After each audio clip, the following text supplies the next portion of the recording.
మరి పద్యాలు అనేవి ఎక్కడ ఎప్పుడు మొదలయ్యాయి? తెలియదండి. ఊర్లో పాడుకునేవాడిని, ఏదో ఎప్పుడో ఎదుగు చూస్తే అలా వెళ్ళిపోయి తప్పితే గాలివాటంగా. ఇంట్లో ఎవరైనా పాడేవాళ్ళ పద్యాలు? మా నాన్న గారు గొంతు మంచిగా ఉంటుందండి, బాగా పాడతారు. కానీ జనం ఉంటే పాడరు ఆయన. ఎక్కడ పడుకున్నప్పుడు ఒంటరికి వెళ్ళిపోతున్నప్పుడు కూని రాగలు తీసుకుంటూ వెళ్తే చాలా గొప్పగా ఉండేదండి, గొంతు అయింది. మా అమ్మ పాడేవారండి. నాకు తెలిసినప్పుడు అమ్మ సైలెంట్ అయిపోయింది. అందరూ అనేవారు మీ అమ్మ కూడా బాగా పాడుతుంది అని. మా అమ్మ వాళ్ళ నాన్న తాతగారు గొప్ప గాత్రం ఉంటుంది, అది తెలియదు. మా అమ్మ మొన్న చెప్పింది, ఒక వారం అవుద్ది గట్టిగా చెప్పి ఆ మాట అడిగితే, నువ్వు పాడుతావు కానీ అయినా తాత పాడితే అన్నదండి అమ్మ. తాత పాడడం అరకొరగా నేను ఆయన వయసు అయిపోయిన తర్వాత కదండి నేను విన్నదే. అప్పుడు పాడితే రామరామ శతకం ఏంటంటే పాడేవారు. ఆయన రామాయణం భారతం భాగవతం చదివేదంట తాత. ఆయనకి ఆ భారంగా మంచి పేరు. నేను అమ్మ గర్భంలో ఉండగా ఆయన అమ్మను పిలిచి పురాణం అది ఆయనకి ఉన్న పరిధిలో అమ్మ ఓపిక ఉన్నంత వరకు చెప్పేవారంట. అది తాత చెప్పాడంట, ఉన్నప్పుడు చెబితే అబ్బుతాయి అమ్మ అని. అది ఇక్కడికి వచ్చాక గురువుగారి దగ్గర దానికి సంబంధించిన శబ్దం తెలిసిందండి. మాతృశ్రవణం ద్వారా శిశు ప్రబోధనం నాన్న అలా జరుగుతుంది. తల్లి తీసుకున్న ఆహారం బిడ్డకి ఎలా చేరుతుందో విన్న శబ్దం కూడా బిడ్డకి ఆ రూపాన్ని చేరుతుంది. సంస్కృతి సంప్రదాయం విద్య సంస్కారం ఆ టైంలో పొయ్యాలి, కలత పెట్టకూడదు స్త్రీకి. అందుకే అక్కడ పుట్టుకల్లో ఇన్ని మార్పులు జరుగుతూ ఉంటాయి. సైన్స్ కూడా అంగీకరిస్తుందని ఆయన చెప్పాడు ఆ పదాన్ని, మాతృశ్రవణం ద్వారా శిశు ప్రబోధనం అని. అప్పుడు గుర్తొచ్చింది, నువ్వు కడుపులో ఉండగానే తాత చెప్తున్నాడు విన్నాను అని అమ్మ చెప్పిన మాట ఆ వేళ గుర్తొచ్చిందండి. బహుశా అదేమో తాత పాడిన పాట కావచ్చు, లేకపోతే నాన్నగారి తల్లిగా జీన్స్ కావచ్చు, అమ్మ పెంచింది కావచ్చు. అలా వచ్చేసి ఇలా ఇరుక్కోనండి. నాటకాలు చేసి మళ్ళీ సినిమాలు ఇలా మొట్టమొదటి సినిమా కోంటి కోటి శరవణంద్ గారు ప్రొడ్యూసర్గా ఉన్న సినిమా, ఆయన హీరోగా చేసింది. అందులో పెద్ద వేషం అండి, అది తెలియని. అది ఎలా వచ్చింది? మొదటి ఎవరు గుర్తించారు మీరు మీ కళని కానీ మీ ఆడిషన్స్ కొంటూ వెళ్తాను తరుణంలో ఇక్కడ మురళీధర్ శర్మ అని మురళన్న అప్పుడు బాగా కలిసి తిరిగే వాళ్ళు. ఇప్పుడు ఆయన సీరియల్ బిజీగా ఉన్నారు. గురుగారి దగ్గర దొరికిన అన్నలాంటి ఆయన, ఎక్కువ తిరిగాం ఇద్దరం. ఆయన చెప్పాడు అక్కడైతే శ్రీకాకుళం యాసలో జరుగుతున్నట్టు ఆడిషన్స్ ఒకసారి వెళ్ళండి అని. వెళితే తెలంగాణ యాసలో మనకు కరెక్ట్ అయిందండి. అక్కడ సతీష్ అని ఆయన దానికి అసోసియేట్ చేశారు. సతీష్ అన్న చూసి డైరెక్టర్ గారు చూపిస్తే రెండు రౌండ్లు చేశారు. మళ్ళీ రెండు రోజులు రమ్మన్నారు. అలా వస్తుంటే ఫైనల్ చేసి మనకు పిలిపిస్తున్నారండి చూద్దామని.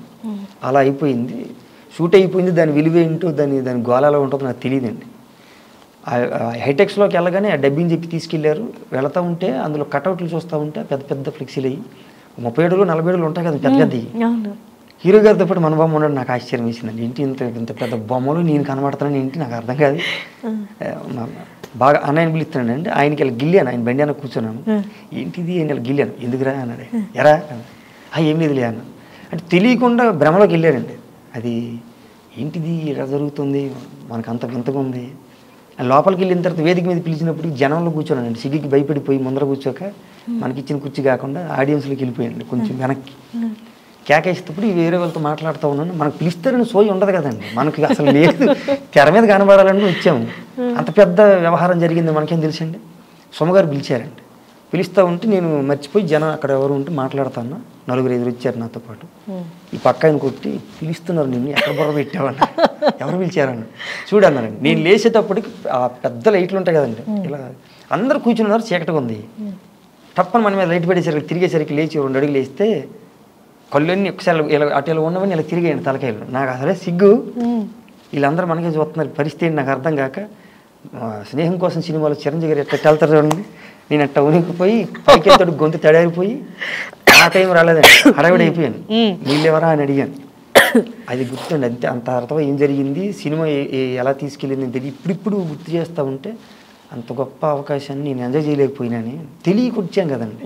ఇప్పుడు తెలుస్తుంది మెల్లమెల్ల మొక్క. అయితే ఇప్పటికే నీకు మొదట ఇచ్చాను, తర్వాత దెబ్బతి నేను అందుకోకపోతే మళ్ళా ఇస్తూ వచ్చానని చెప్పడానికేమో అప్పుడప్పుడు సినిమాలు వేస్తా ఒక లైన్లో పెట్టేసాడు ఏమనిపిస్తుంది. అందుకే అరే అనిపించేటట్టు అనిపించలేదండి ఏదిన్ని.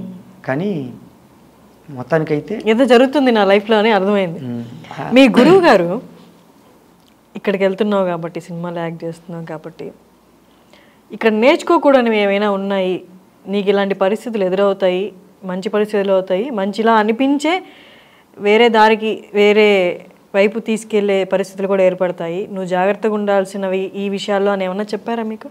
నాకు అవేం చెప్పలేదండి ఆయన. ఎప్పుడు నాకు విడమర్చి జీవితం ఇది అని చెప్పలేదండి. నేను అవసరాన్ని అడుగుతూ నాకు గుర్తు ఏదైతే కన్ఫ్యూజన్లో ఉన్నానో అది అడిగితే వీలు చూసి వేళ చేసుకుని చెప్పేవారండి ఆయన. వెంటనే చెప్పేవారు కాదు. అది చూస్తూ ఆయన ఒక సందర్భం గమనించి చెప్పేవారు. కాళ్ళ దగ్గర కూర్చొని ఉన్నట్టు పాదసేవ చేసుకోవాలండి.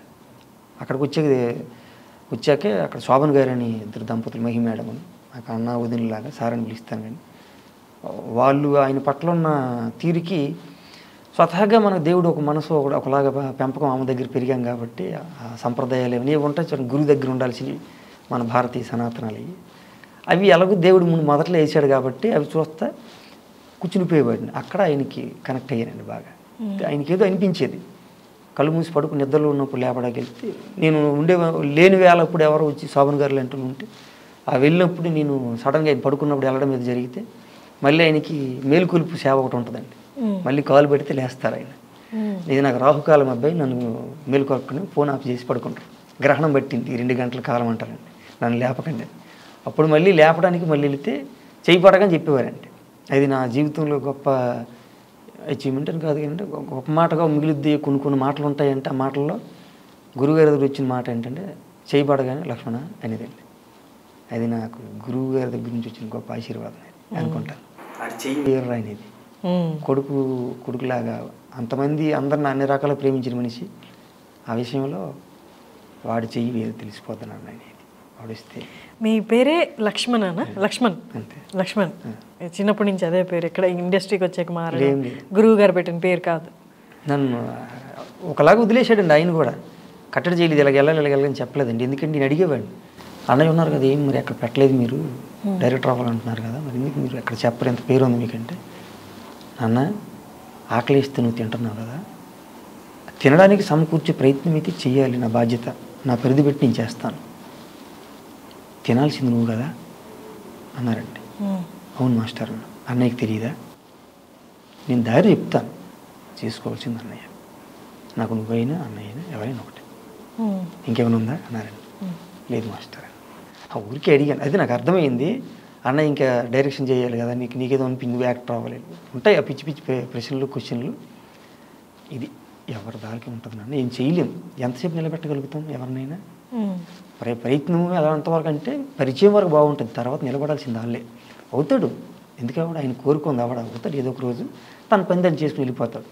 కానీ వదిలే అన్నారండి, అది గుర్తుండిపోయిందండి. అందుకే ఏది నీకు తెలియకుండా జరగదు నాన్న జీవితంలో, నీ అంతరాత్మ నీకు చెబుతుంది, అది నువ్వు గమనించాలి. ఎప్పుడైనా గమనించకపోతే దాన్ని తొక్కేసి వెళ్ళిపోతావు ఇంకొక మార్గంలోకి.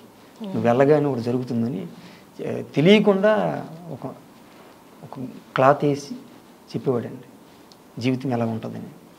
మీ దినచర్య ఎలా ఉంటుంది? పొద్దున్న లేచి మీరు ఇప్పుడు గురువు గారు వెళ్ళిపోయిన తర్వాత ఇక్కడ ఉన్నాడండి ఆయన. ఇప్పుడు బరువు ఉండేది, వెళ్ళిపోయిన తర్వాత గురువుగారు ఇప్పుడు అనిపిస్తుంది అప్పుడు లేరు కదా అంటే, నేనున్నాను ఎక్కడికి వెళ్ళిపోయాను, నిదుటి బొట్టే కూర్చోనండి ఎలా అంటే. సరదాగా ఆయన దగ్గర ప్రేమగా ఉండేవాళ్ళు ఉంటారు చూడండి, ఎక్కువ దగ్గరగా, అలాంటప్పుడు వీళ్ళని మాట్లాడుకుని ఆనందపడతామండి. అంతే. ఎక్కడెక్కడ ఉన్నాడంటే అందరూ ఉన్నారు, గురువు గారి పేరు చెప్తారు శిష్యులు, కొడుకుల్లాగా కూతురులాగా. నేను చెప్పక్కర్లా, నెత్తి మీద పెట్టుకున్నా అంట నేను ఊరికే. నేను ఇక్కడ పెట్టుకున్నాను, మీరు ఎక్కడ పెట్టుకున్నాను నాకేం తెలుసు, కానీ నాకు ఇది ఇచ్చి వెళ్ళాడండి ఆయన.